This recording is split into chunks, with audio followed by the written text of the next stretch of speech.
a lot of success, and the success couldn't solve the pain.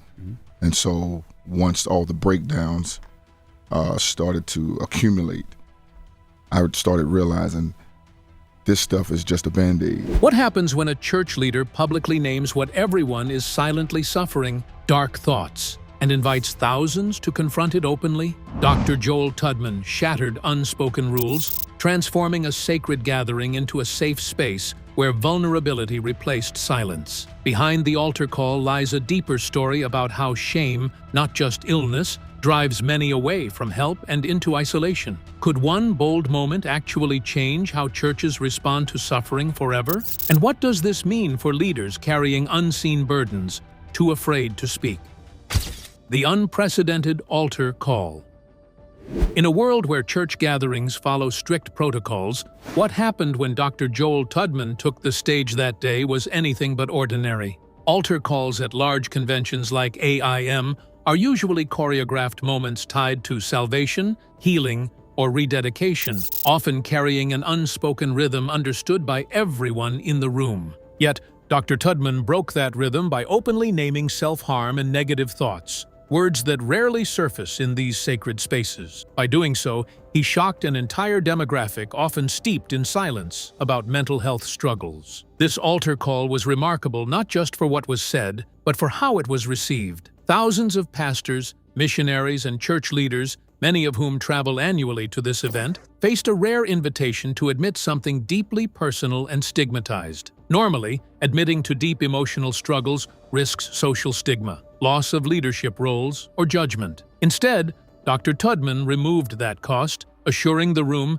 that vulnerability would not lead to shame or punishment. This courageous act transformed the altar from a place of performance into a sanctuary of safety. Imagine the weight lifted when individuals who had spent years hiding their pain felt safe enough to come forward openly. People who might otherwise carry their secret burdens alone finally gained a collective space to be seen and prayed for, not judged. This shift was palpable, infectious even, because it disrupted decades of unspoken church norms surrounding mental health. Remarkably, this moment was not the result of a prolonged sermon or theological buildup. It was a direct and intentional confrontation of a taboo. What makes this altar call unprecedented is not just the content, but the trust Dr. Tudman built in that room, a trust that moved people to act in the face of fear. This momentary break from tradition planted seeds for a larger conversation about faith, suffering, and healing. Even though this altar call occurred in a tightly structured event, it broke through invisible walls that keep many from seeking help. The real story, however,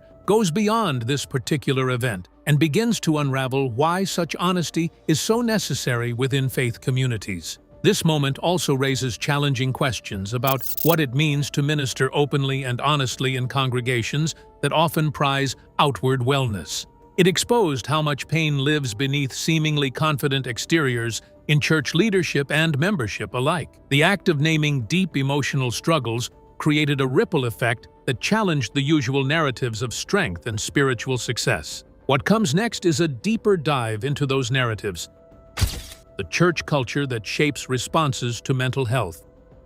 Church culture and mental health. Church culture, by its very nature, often views struggles with mental health differently than secular society does. In many faith communities, conditions like depression are less frequently seen through a medical lens and more often viewed as spiritual shortcomings. The assumption is that prayer or faith alone should suffice to overcome these issues, a perspective that can leave those suffering feeling isolated and misunderstood. It reframes illness from a health condition into a moral or spiritual failure. This cultural framing creates an environment where people hide their pain rather than seek help. Pastors, missionaries, and even praise team members may outwardly embody faith and joy while privately wrestling with despair. The vocabulary of the church, words like deliverance, breakthrough, and victory, can unintentionally turn illness into an accusation, implying that the person's suffering signals weak faith or insufficient prayer. The message, explicit or not, often becomes, if you are struggling with mental health, you are somehow failing spiritually. The result of this dynamic is a double burden for those affected. Not only are they fighting mental health conditions, but they are also carrying the shame of having those struggles in a community that prizes spiritual perfection. This can discourage open dialogue and make admitting pain feel like confessing a sin or a failure. Consequently, many suppress their struggles, hiding in plain sight while trying to maintain the facade of faithfulness and stability. This culture of silence doesn't just hinder individuals, it impacts entire communities. When pain isn't acknowledged, it festers invisibly, robbing congregations of the chance to provide real care and support. The failure to address mental health openly perpetuates cycles of stigma and isolation, leading to tragic outcomes that might otherwise be prevented. Dr. Tudman's altar call was a direct challenge to this status quo,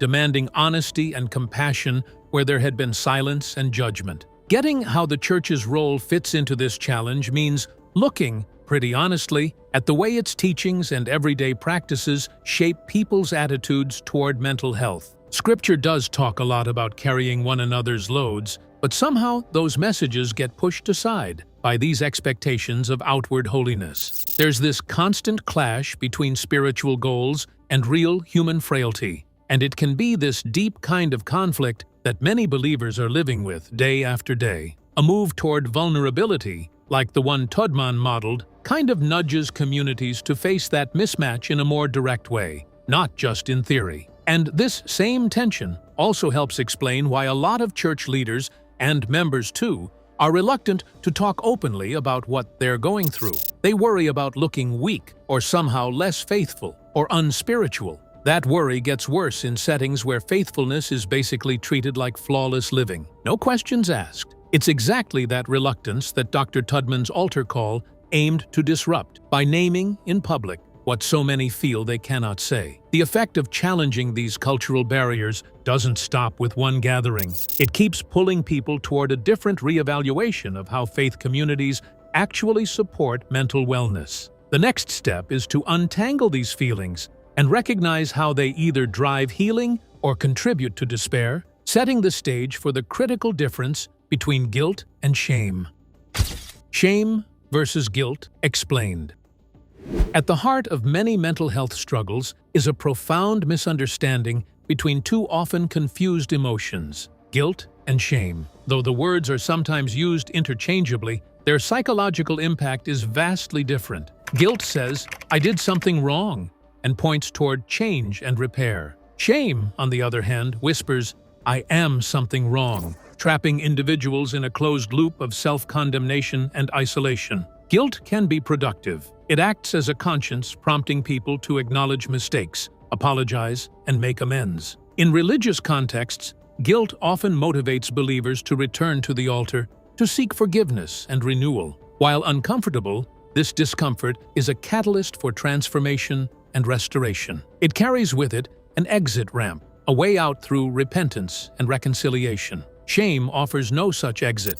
It attacks identity rather than actions, convincing a person they are fundamentally flawed and unworthy of love or forgiveness. No apology, no act of contrition can erase shame because it doesn't relate to what someone has done, but to who they believe they are. This closed mental loop breeds isolation, loneliness, and despair, often feeding into the darkest thoughts, including the desire to escape life altogether. Clinicians and mental health researchers frequently point to shame as a central factor behind severe emotional distress. When someone believes their whole self is the problem, the distorted logic of their mind may see disappearance as a mercy to others, a tragic lie that deepens the crisis. Church environments, unfortunately, can manufacture shame on a large scale by interpreting struggles as spiritual failings rather than health issues, layering additional pain on top of clinical conditions. This dynamic creates a heavy double burden.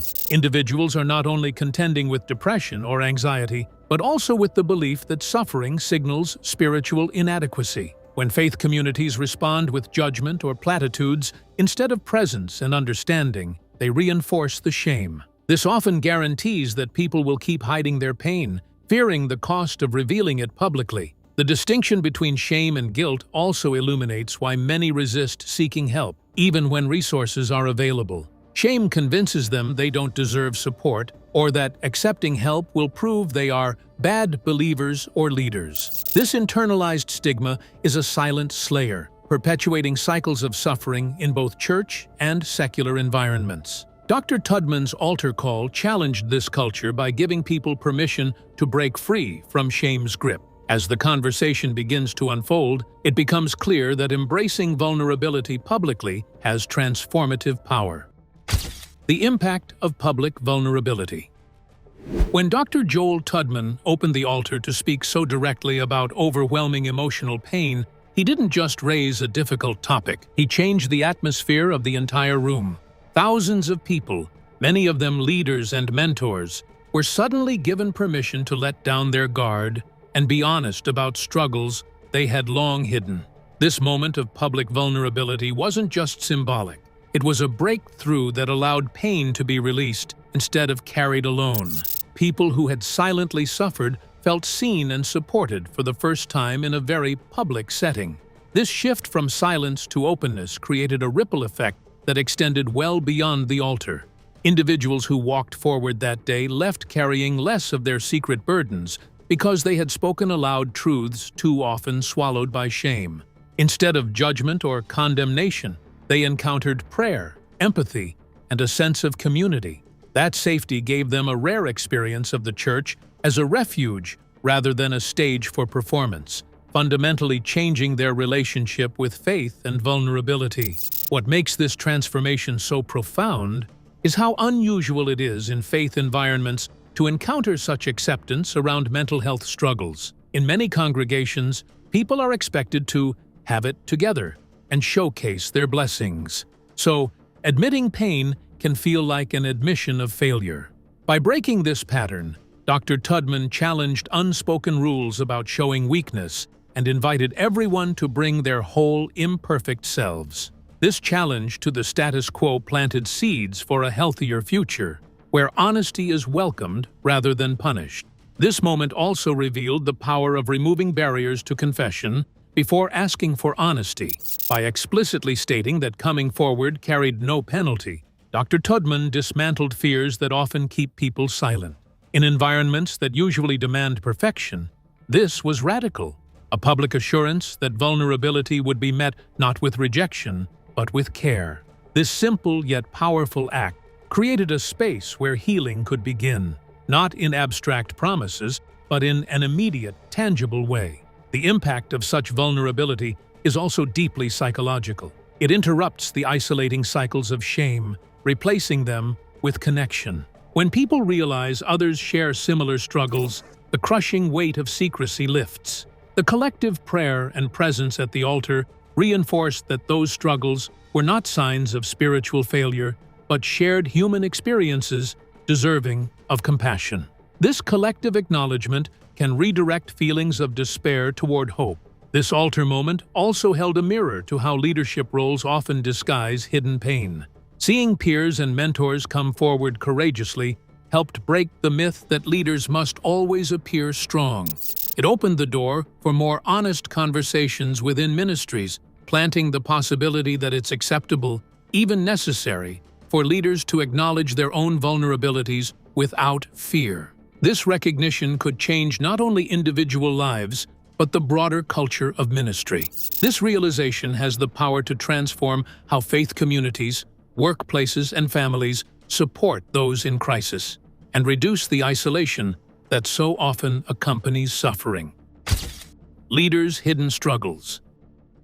Leadership within faith communities carries unique pressures that can deepen isolation and complicate mental health. Those on the platform or pulpit are frequently expected to embody unshakable faith and emotional strength. This expectation often leaves leaders feeling as though they cannot confess their struggles, knowing they are held to higher standards and viewed as pillars. The paradox is that those who provide guidance often have fewer safe outlets for their own pain. Pastors, missionaries, and ministry leaders are often the first to hear others' confessions, sorrows, and crises, while rarely having space to share their own burdens. They carry not only personal challenges, but the weight of their congregation's struggles, making the role uniquely taxing. Despite this, church culture frequently offers them little structured support, reinforcing a pattern of silent endurance. This dynamic leads many leaders to suffer in silence, fearful that admitting vulnerability could undermine their credibility or leadership. Dr. Tudman's altar call recognized this painful reality directly, breaking the assumption that leaders must always be invulnerable. By inviting everyone, including those in leadership, to the altar, he acknowledged that no title exempts a person from being human or needing help. This message is critical because it combats the false belief that leadership equals immunity from struggle, a myth that often leaves ministers isolated and unsupported. The stakes are high because ignored struggles among leaders can have ripple effects on entire communities. When those expected to be stable are themselves overwhelmed, the risk of burnout, breakdown, or worse increases. Leaders modeling openness and seeking help can prevent these crises, but only if church culture shifts toward accepting vulnerability as part of authentic leadership. This shift also challenges long-held church expectations about strength and spirituality. It suggests a new paradigm where true strength isn't hiding pain, but sharing it responsibly. Leaders who embrace such transparency can foster healthier environments that encourage honesty across the board, reducing stigma while promoting holistic well-being. While Dr. Tudman's moment was a bit unusual in how open it was, it kind of spotlighted this bigger issue that rarely talked about with honesty. His bravery in naming those hidden pains is kind of an invitation for leaders everywhere to admit their own hard stuff and then seek support without shame or that constant fear. It feels like a crucial move towards sustainable ministry and real community care that actually sticks. Ultimately, dealing with leaders' private struggles helps everyone, not just the person in front. When the ones leading in the front find healing and the right kind of support, their congregations tend to become healthier too. That ripple effect, coming from vulnerable leadership, can shift faith communities into places where truth and grace are woven together in a real way, and it sets a new expectation for what spiritual leadership should look like. The altar call's bold vulnerability illuminated a profound truth. Healing starts when everyone, even those who lead, feels safe to say, "I am not okay," and knows they are not alone. Lessons beyond the pulpit. Dr. Joel Tudman's altar call transcended a single moment. It became a blueprint for how any community, faith-based or otherwise, can make space for honest struggle. By naming the struggle precisely and removing the cost of admitting it, he showed that vulnerability is not a weakness, but a necessary step toward healing. This approach challenges the unspoken rule that some topics are too taboo to discuss openly, breaking down barriers that isolate individuals in pain. The lesson here is clear. Safety and presence matter more than perfection or performance. One of the most powerful takeaways from this moment is the importance of creating environments where people know that speaking up won't harm their reputation or standing. Whether in churches, workplaces, families, or friendships, removing the penalty for vulnerability invites others to follow suit. This kind of openness fosters connection, reduces stigma, and saves lives. Tudman's altar call reminds us that transformation requires spaces where honesty is met with compassion, not judgment. Beyond simply inviting people to share, Tudman emphasized giving clear next step, concrete ways to move forward from pain. The altar call was not vague. It asked individuals to walk forward, to literally come into the light. This kind of clarity is vital when minds are overwhelmed by crisis and indecision, as abstract offers of help are often unmanageable in those moments. Actionable invitations can be the difference between despair and the first real step toward recovery. The final element of Tudman's model is presence, responding to pain with presence instead of lectures or platitudes. The people who walked forward did not need theological debates or quick fixes in that instant. They needed someone to stand with them in the weight of their struggle. This kind of compassionate bearing of burdens builds trust and creates space for healing in ways words often cannot. It's a reminder that sometimes the greatest gift is simply showing up without judgment. Tudman's message also calls communities to reconsider what church and community truly mean. Too often, institutions have replaced authentic connection with performance, where people feel pressured to present polished versions of themselves. His altar call was a correction, reminding us that community is meant to hold not just the celebrations, but also the brokenness and messiness of real life. Openness and mutual care are the foundations for genuine support. This model has profound implications for leadership as well. Leaders are often the last ones people check on, yet they carry immense unseen burdens.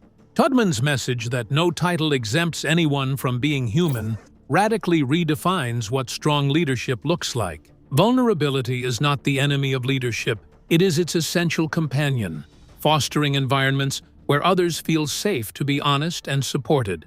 Implementing these lessons requires courage and intentionality from any group or individual seeking to build real connection. It means naming difficult truths precisely, assuring safety beforehand, providing clear pathways to help, and choosing presence over explanation. To sum up, Dr. Joel Tudman's bold altar call cracked open decades of silence, showing that vulnerability can transform faith communities and beyond. By naming struggle, removing shame, and inviting presence, he modeled how we can create safe spaces for healing. If this message resonated with you, please like and subscribe for more thoughtful stories like this. Thanks for watching.